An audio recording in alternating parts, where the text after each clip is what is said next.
One of perhaps the most disappointing realities in growing my coaching practice has been that there actually is no secret to growing a successful coaching practice.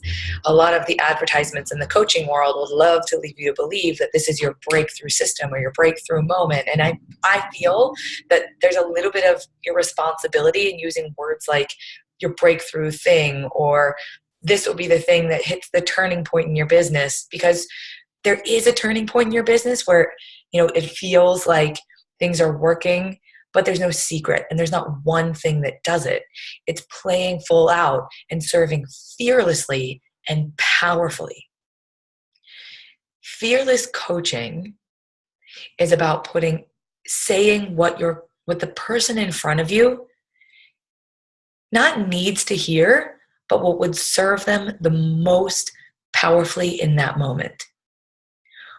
What are you thinking but afraid to say?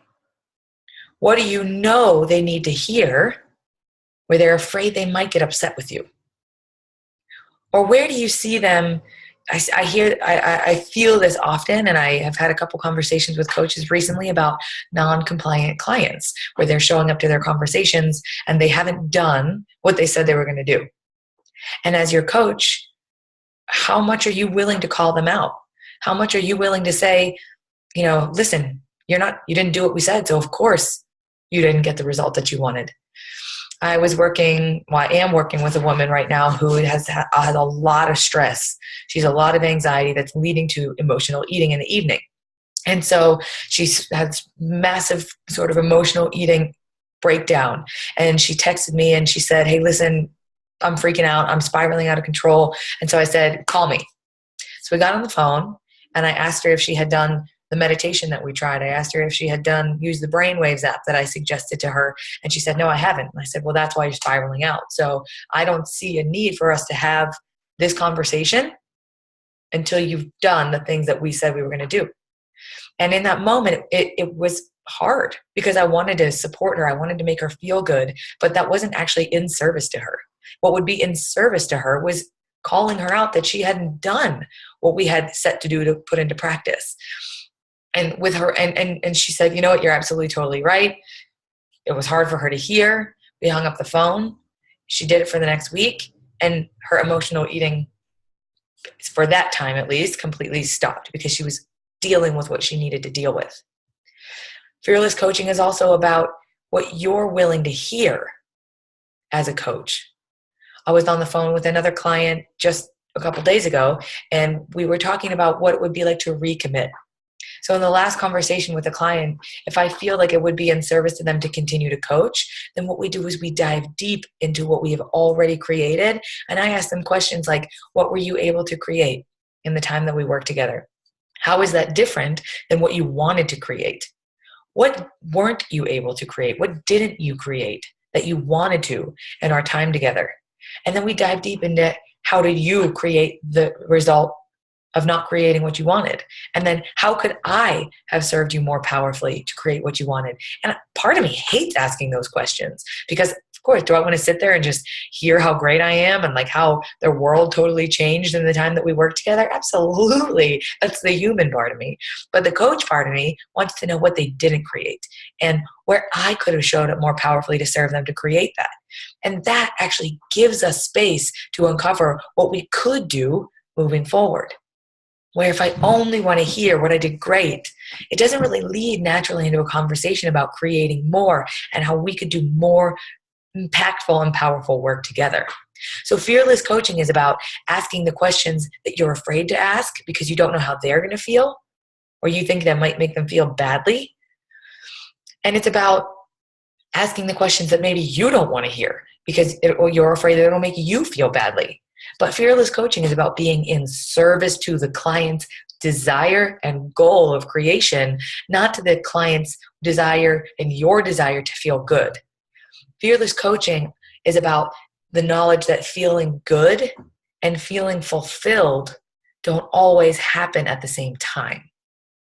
Feeling good and feeling fulfilled don't necessarily have to be happening. Sometimes it feels better to feel a little bad, but to be fulfilled. And it's all part of this process of showing up in service and and being more powerful and more fearless with your client. One of the fears that I hear in my conversations with coaches right now is about not wanting to upset their client or push them away. So I ask my clients to agree before we get into conversation. Even the first time, you are willing to show up and allow me to ask you questions that nobody else can ask you and nobody else will ask you. You're willing to get uncomfortable, because on the other side of that discomfort is your true heart's desire. Most often what we fear is right in front of the thing that we want most. So you're willing to get uncomfortable, you're willing to go there with me. And because I've created that agreement with them, when we get to that point in the conversation where it's time to say, hey, I've got a really challenging question, or I have this observation that I want to share with you, but it might sting a little. One of my clients calls it a sledgehammer. I'm like, whoops. But are you willing to hit your client with a sledgehammer that's going to shake them out of being stuck? Your client isn't in that conversation with you. They have not hired you to be their friend. They have enough friends that are helping them stay stuck in their stories. Are you willing to allow your clients to be mad at you? Are you willing to allow your clients to be upset with you when they get off of the phone? Because you know that that's going to pass, and that's in service. So if you're working with someone right now, or you want to put this into practice, my suggestion and recommendation is that you slow your conversations down.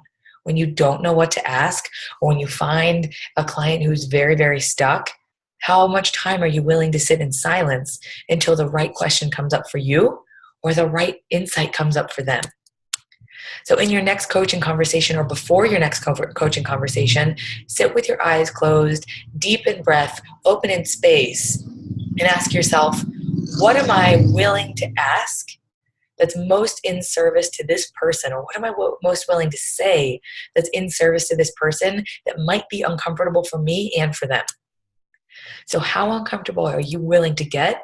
How uncomfortable are you willing to allow them to get so that you can create magic with them?